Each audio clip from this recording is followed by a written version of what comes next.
Welcome to The Build. I'm Dave McLaren, and with me here is a new custom shop Espada for Jon Carin, guitarist for Roger Waters' The Wall Tour.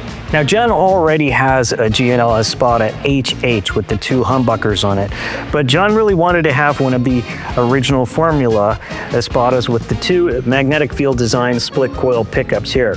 In this episode of The Build, we're going to take it all the way through from the point we chose the roasted alder body to the quarter sawn maple neck and rosewood fingerboard, through the nitrocellulose lacquer painting of the body and aging of the finish and the hardware. So now let's watch all the work that went into Jon Carin's custom shop Espada. Jon's guitar is going to be made with a roasted alder body and nitrocellulose sonic blue and a 1-ply white pick guard. The neck for Jon's Espada will be made of quarter sawn maple with an Indian rosewood fingerboard, and for the finish it's going to have what we call our vintage tint satin. So it's kind of got a retro kind of a golden color to it, but it's not sticky. It's just a nice smooth satin feel, and it'll have Kluson keys on the top. First we're going to mill out the body, and then we're going to mill out the neck. Let's get started.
Next, we're going to mill the neck for Jon Carin's Espada, and Custom Shop James is going to do the honors. Thank you, James.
Measuring something here.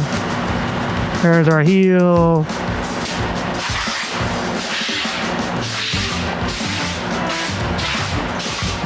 Okay, on the machine, we've done our tuner holes, we've done our perimeter cut, we've done the rough of the back shape and the rough radius on the fingerboard.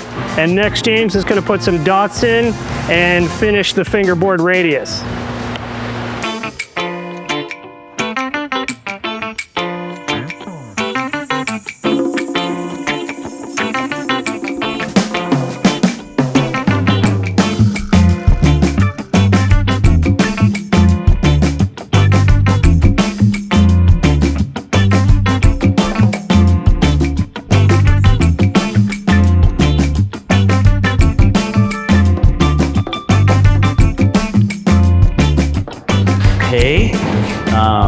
Next up in there, we're going in there to the edge sander.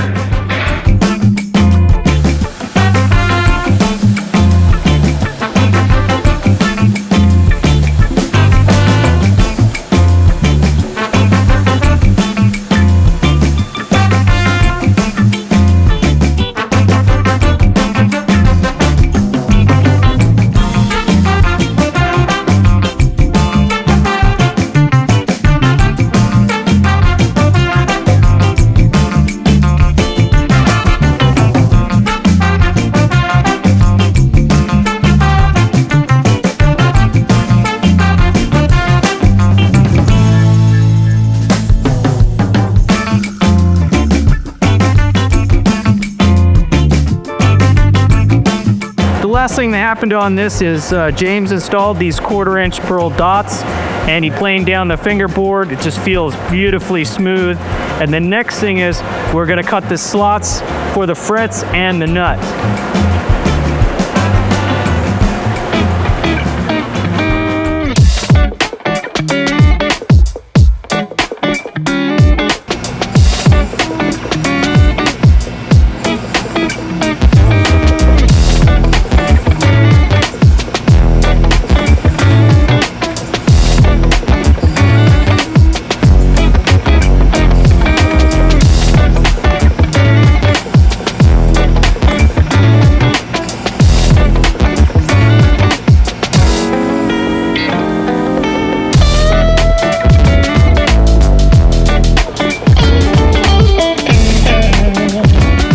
So there we have it. We have the nut slot and the fret slots beautifully sliced in here for Jon Carin's Espada.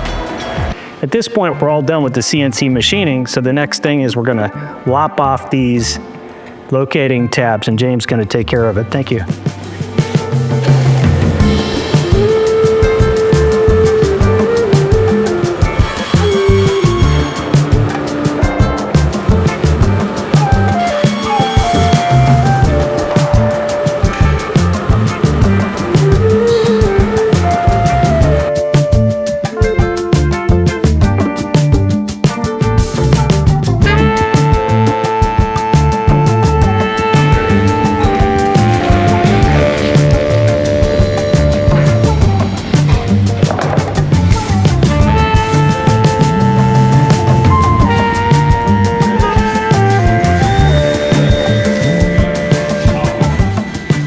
Ready to do the frets on Jon Carin's Espada neck. So we're gonna go ahead and get these installed. These are the vintage style frets, so the smaller guys, and nice 7 1/4 old school round fretboard. So it'll go nicely with the whole vibe of the instrument there.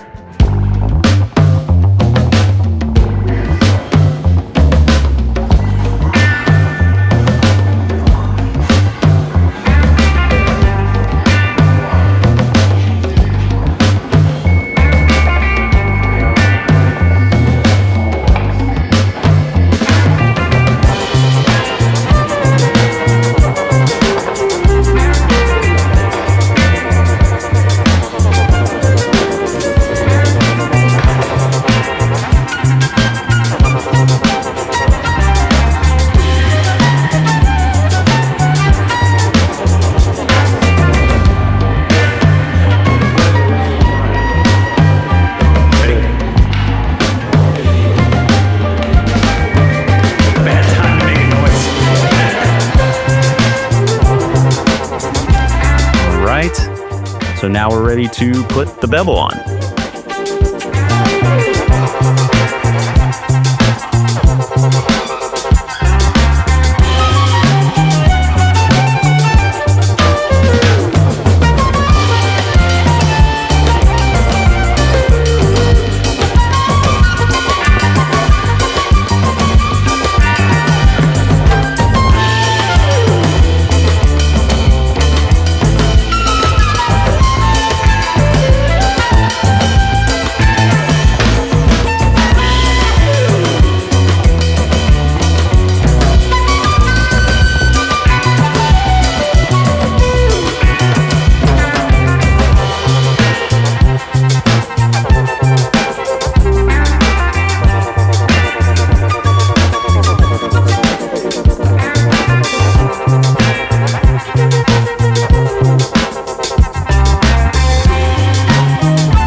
already done the body sanding and final shaping, and we put undercoat on it as well. That's already been leveled out, so today we're shooting the paint.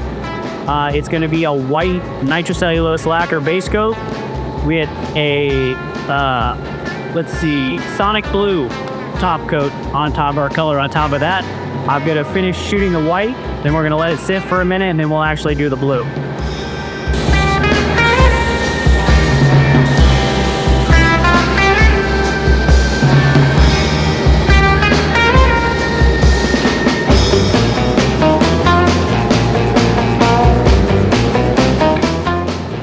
The white base coat on Jon Carin's Espada is tacked up and ready to go. So now we're going to shoot the sonic blue. This is the fun part.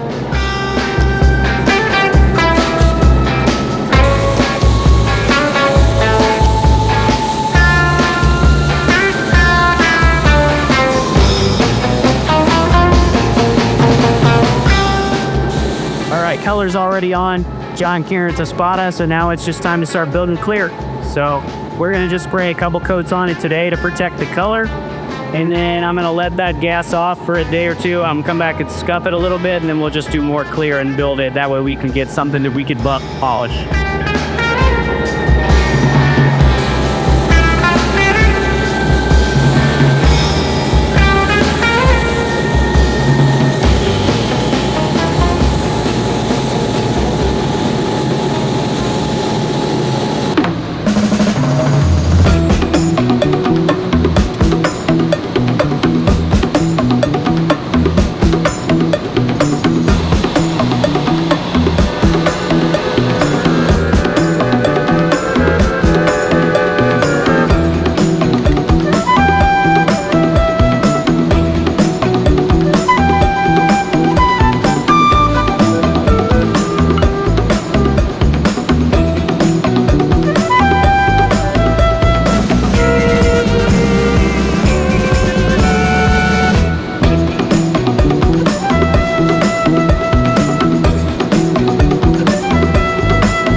We are in custom shop land today, and we are getting ready to assemble an Espada for Jon Carin.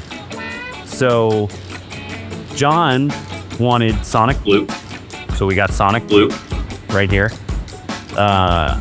We are also gonna do just a little bit of aging on this one, what we would call like a light relic, primarily on the body.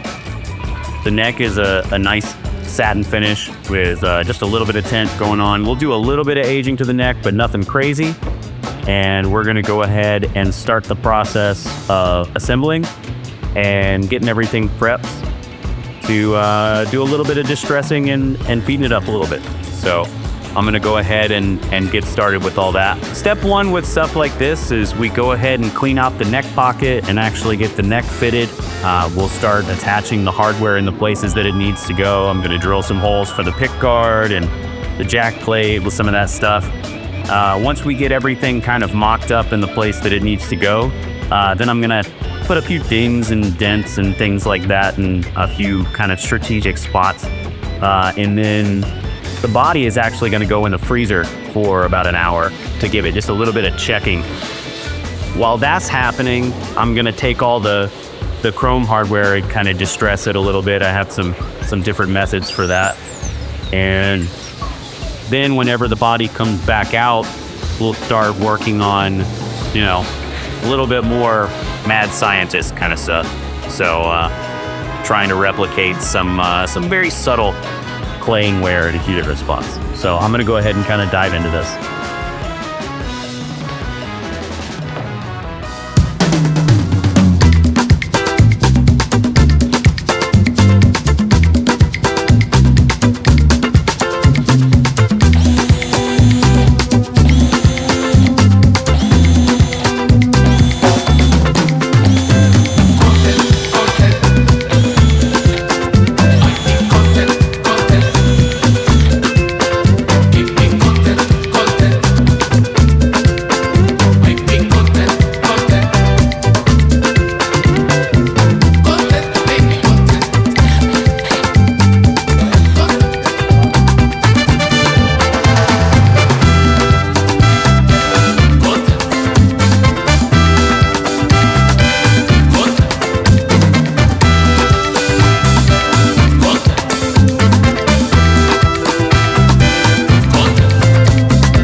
Now that the body is more or less assembled without the electronics in it, we can go about the process as kind of,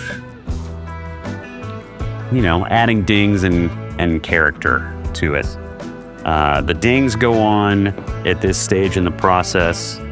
I can't put dings in it without the pick guard and the control plate and the hardware in place, because I might accidentally ding it in a way that wouldn't occur normally and naturally. If it's under the pick guard or under the control plate, that would be pretty strange.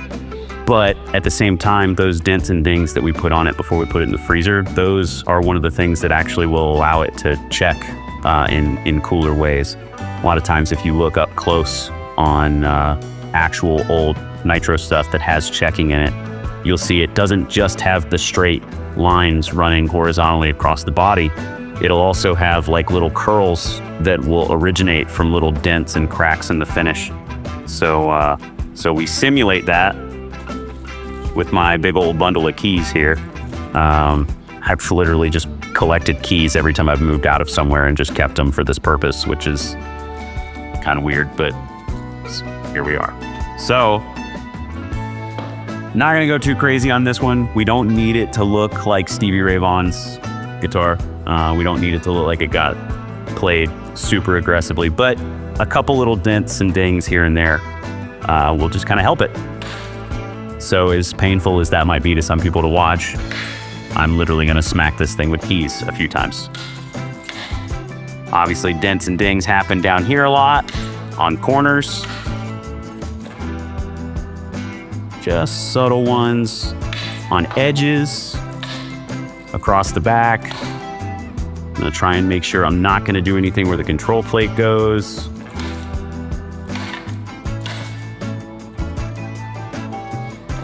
Not really getting dings over in this area too much. Maybe along there, maybe along there. A couple across the front. And then another thing that I like to do on guitars that have side jacks, you'd be amazed how many times people go to plug in a guitar and they miss. So that leaves a very strange kind of small rounded ding from the strap, or not the strap, the end of the jack there. So I'm gonna kind of put a few of those on there. I don't know, maybe the guy was a little drunk when he tried to plug his guitar in, who knows. So now this is ready to slide into the freezer. So we're gonna walk down to another bay and pop it in the freezer for about an hour.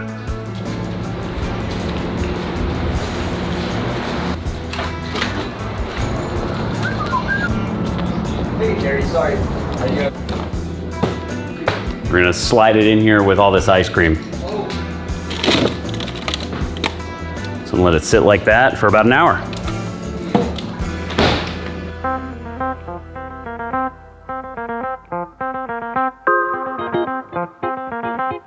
So while the guitar is down there getting exposed to a little bit of cold weather, I'm gonna go ahead and set a timer here so I don't forget about that. I need to start kind of beating up a little bit of the hardware and taking this shiny chrome and making it look a little bit more dull without fully destroying the plating that's on there. So I'm gonna go ahead and kind of get started with knocking the shine off all this stuff and then go about kind of beat it up a little. So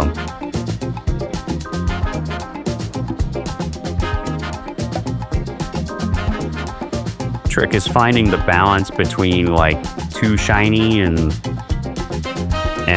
too dull. Like you don't want to just knock all the shine off, because I mean, if you think about how hardware actually gets scratched and scuffed up in the first place, a lot of times it's from, you know, a polish cloth that has stuff stuck in it that you wipe, and then all of a sudden you've scratched your hardware.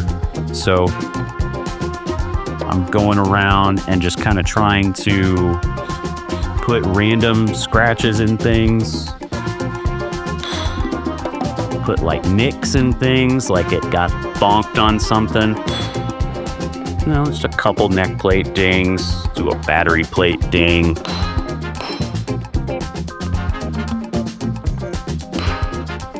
Stuff like that. You don't go back and forth like that. You don't sit there and that's what looks fake. So you got to go like almost like a figure 8 pattern or a swirl pattern, because if you think about what you do with the polished cloth whenever you go in a circle, so that's kind of the idea. And I usually go back and forth between the red, kind of more aggressive Scotch Brite, and then the gray, a little bit less aggressive, not necessarily. And then obviously another thing that you could do on a neck plate, you think about how it's mounted on the guitar, the palm of your hand can sometimes rest up against this area right here and wear it away a little bit more. So we can kind of be a little more aggressive with our scratches there.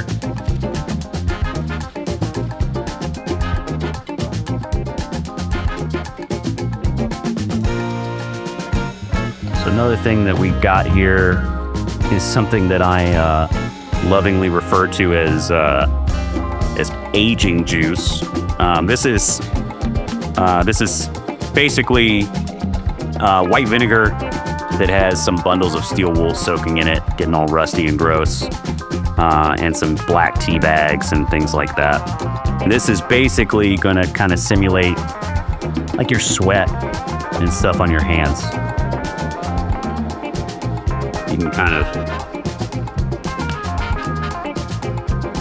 and this isn't going to seriously like heavily corrode the metal, but like the engraving of the G&L, like if I get this down inside there, it's a little bit dirt and grunge that goes in there, and I'll kind of let this stuff dry on here and it'll become like a surface film that we can clean off. If you can polish it back off, but it just looks like you sweated on it and then didn't clean it right away. So that little bit of grossness that goes down inside these engravings will just kind of stand out a little bit, look a little bit less shiny, you know?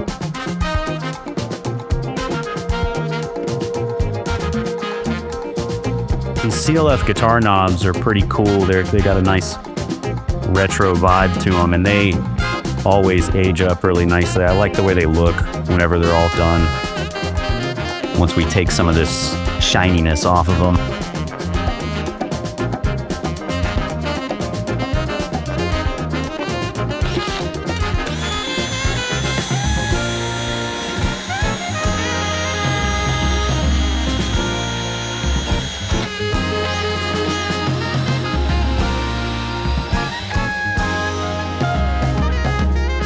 End up with almost more of like a brushed look than the so I'm not trying to wear the plating completely off. I'm just trying to make it a little bit less shiny.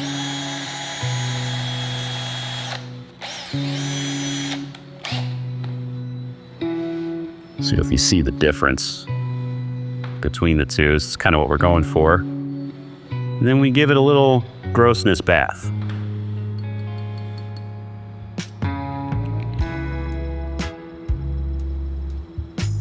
Let that sit there and have that stuff dry on it, and then repeat that process with all these.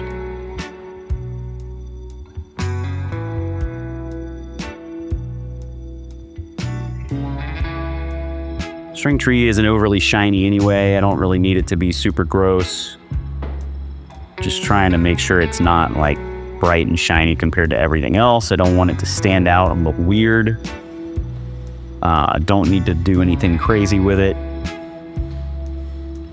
Same thing with screws. I'm not really gonna try and rust these out or anything weird. I'm just gonna knock the shine off the heads of the screws where it gets exposed outside of control plates and things like that. The one exception to that is like neck plate screws. I will kind of make a couple of them a little bit grungier.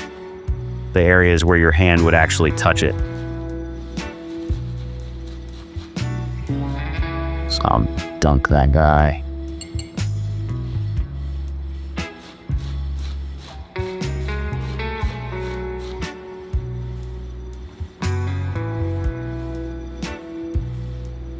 Tuners you don't really have to go crazy with. You really just need to knock mostly the shine off the button where your hand touches it all the time. So when it comes to things like control plates, it's kind of similar to the body where it doesn't make sense to fully scup up the whole thing, because if you actually take a real old control plate apart on something and look at it, you know, take the controls off, you'll actually see like a shinier metal underneath sometimes where it hasn't been fully exposed to, you know, like anything corrosive or something that eats the plating. So like my goal is not to, like, I'm not gonna take all this stuff back off and then just scuff the whole thing, because that isn't necessarily as realistic. So I'm actually going to just focus on trying to knock the shininess off kind of around the controls. And again, same manner that I kind of described before, where if someone's taking a polished cloth and they're kind of like cleaning it, you know, you're trying to get down in between everything. So you'll do like this and move your finger across. So like sometimes those polished cloths end up having stuff stuck in them, little particles of metal, strings, whatever, dirt, and that will scratch in those kind of same patterns. So that's kind of what I'm trying to simulate here.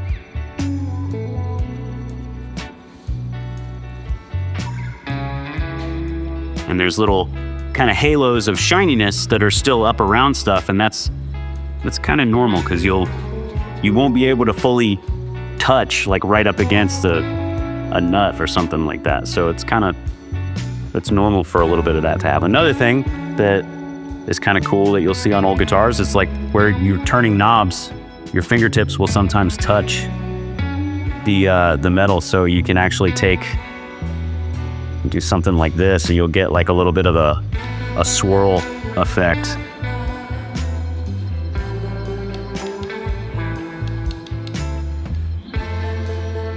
I don't know if you can see that little ring around there. So by the time the knob goes on, it'll kind of look like you've turned it a million times.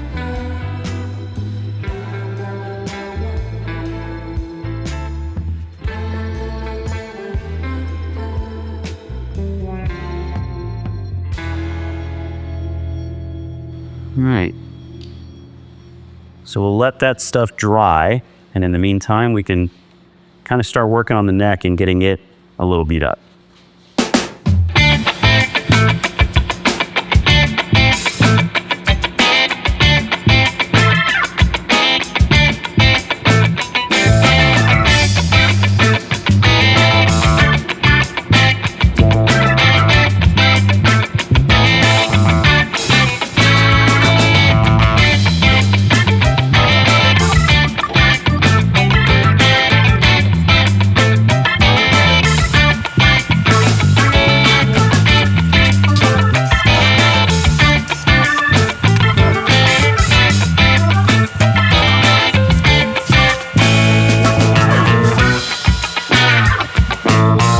All right.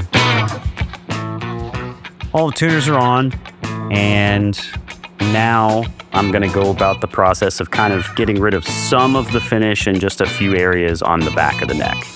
And there's a very specific way that I like to do that. So we're going to go down to polish for that. All right, so the finish on these is pretty thin. So all I'm going to try and do is expose a little bit of raw wood, just kind of in a couple strategic areas along the back of the neck, you know, where your thumb might wrap around in a couple playing positions, a little bit more across the back. But I'm not going to strip the whole back of the deck. I'm really just trying to expose just a few subtle areas. So we're going to do that by just buffing the finish off, essentially simulating years and years of your hands rubbing on the guitar finish.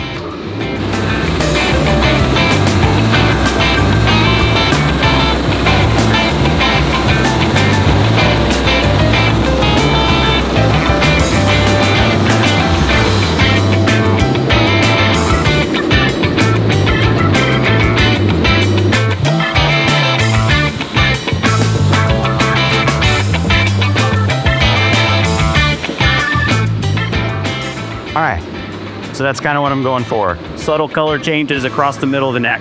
That's pretty much it.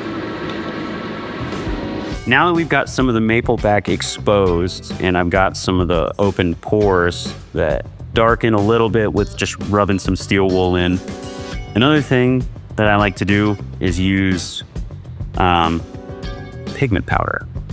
So there's one color in particular that for whatever reason just simulates dirt really well. It's called burnt umber. And so I'll get a little bit of this and just kind of mush it into my fingers and start working it in along the back of the neck. And what you'll see is that this is going to take some of that exposed wood pores and just kind of darken them a little bit. kind of see just a subtle difference. So the other thing that's like the finishing step for this is the same good old agent juice there. So what this will do is it'll give raw maple that kind of gray weathered look that happens whenever you've worn away to bare maple and you just play it with your hands for a long time. So this is going to kind of speed up that process and give it the overall look we're looking for, and then we'll just kind of seal that in with a little bit of oil.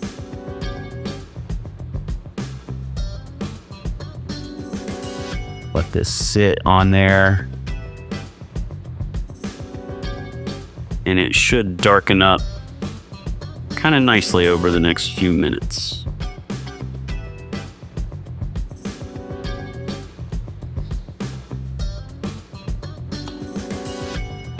So while I wait for that to do its thing, you can see the grossness is kind of dried on the hardware now. So I'm gonna take polish rag. So I'm gonna start removing a lot of this dried on stuff. And in the process, I'm trying to just leave a little bit of it left over so that it looks kind of like you sweated on the guitar. Maybe you cut your finger and you bled on the guitar a little bit and you just didn't clean it up and it dried on there and left a little stain.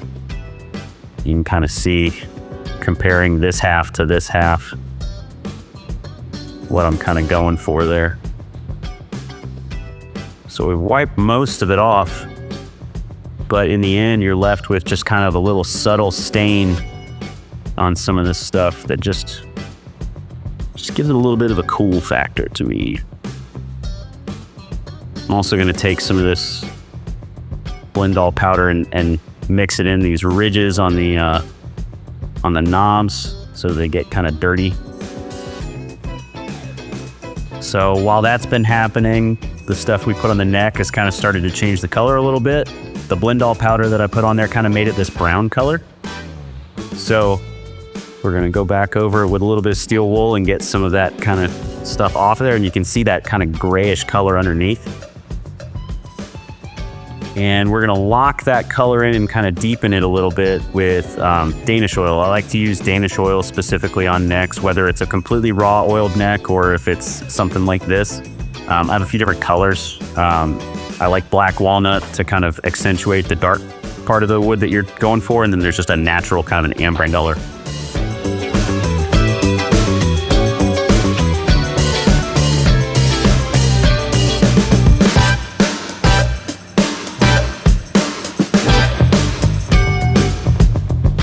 So that oil kind of locks in that color. If anything, it accents it a little bit more, gives it a little bit more depth.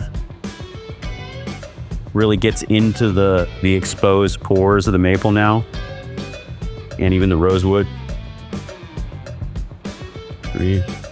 So this little bit of oil kind of simulates the oil on your hands, but also locks in that color and seals up that exposed wood now so it doesn't feel rough. And now that that's done, let that oil dry a little bit more, and then I'm gonna just put a couple small dents and dings in some spots. You know, you bump the headstock, lean it up against the corner or something, little small chips in it.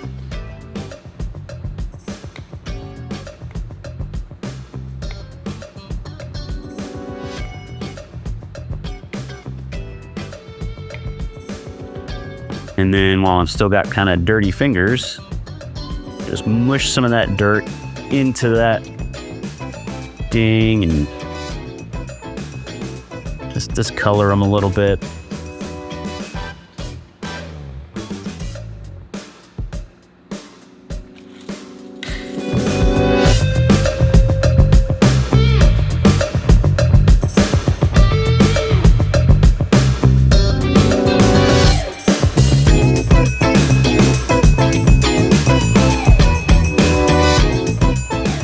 The neck is essentially, at this point, done. The only thing left to do with it is the frets, which we'll do later on after it's actually assembled down with the collect machine.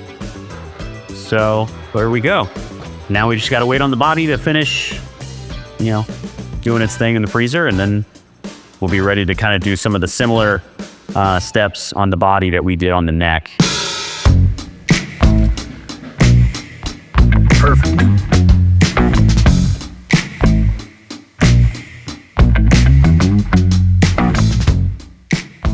All right, so body's out of the freezer, got some great checking going on. It's doing just what we want it to do.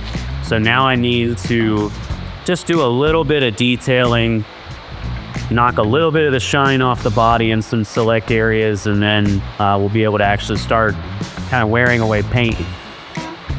So we leave the hardware on and then just kind of give it a very light, very, very delicate scuff around the whole thing. Again, like you're rubbing it with a polished cloth, kind of putting years worth of swirls on it.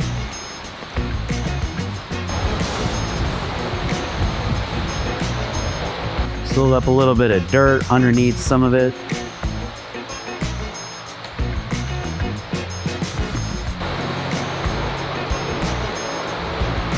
Because anyone who's ever taken apart a really old guitar will know that as soon as you take stuff off, you get that. You get nice little rings of grime and dirt. So we're gonna keep doing that all the way around the pick guard.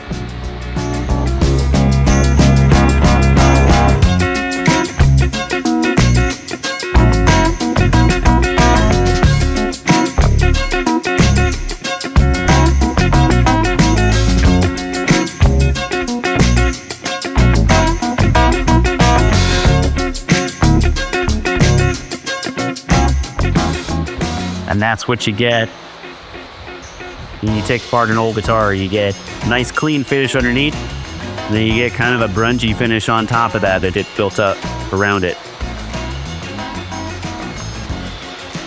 So now we're gonna start the process of kind of distressing this a little bit more.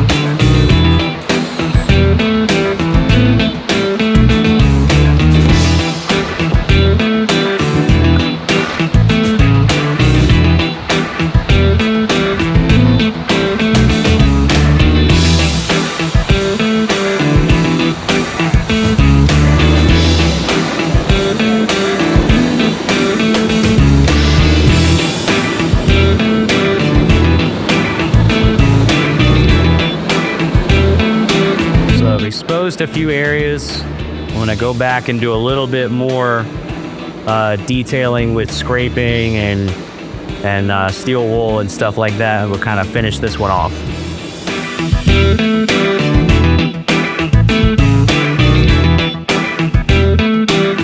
All right, it's time to actually go through and assemble.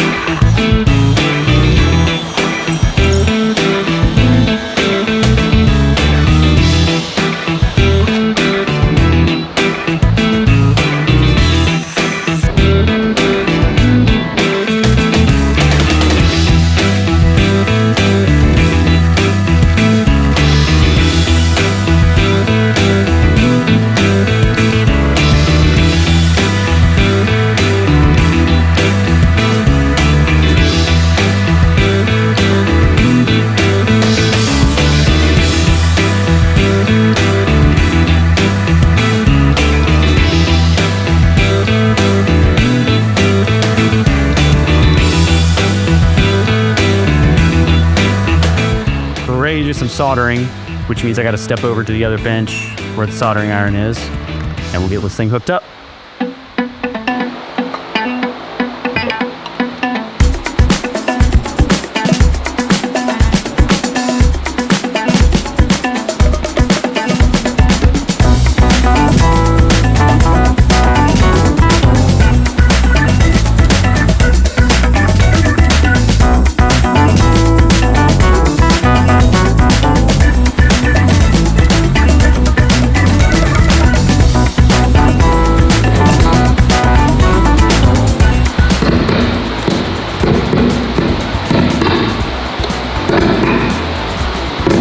everything works.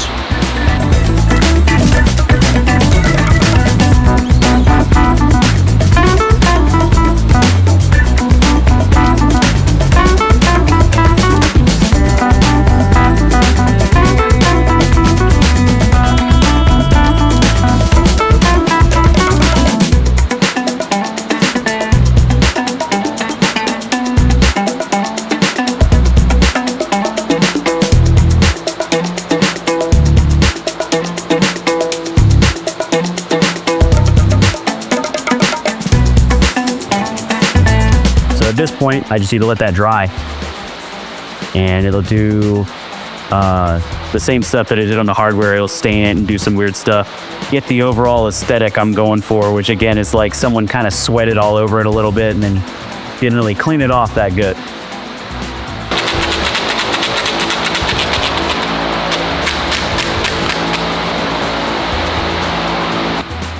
All right, it's ready for frets.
So there's just a little bit left to do.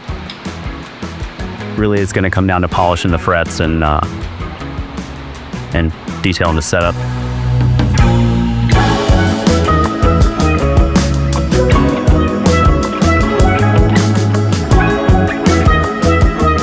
So I hope you all enjoyed the build of Jon Carin's custom shop, Espada, and I'd like to thank James very much for his fantastic work on this beautiful guitar.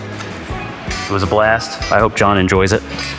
I know I enjoyed making it, so I hope to get to see him enjoy it on stage sometime soon.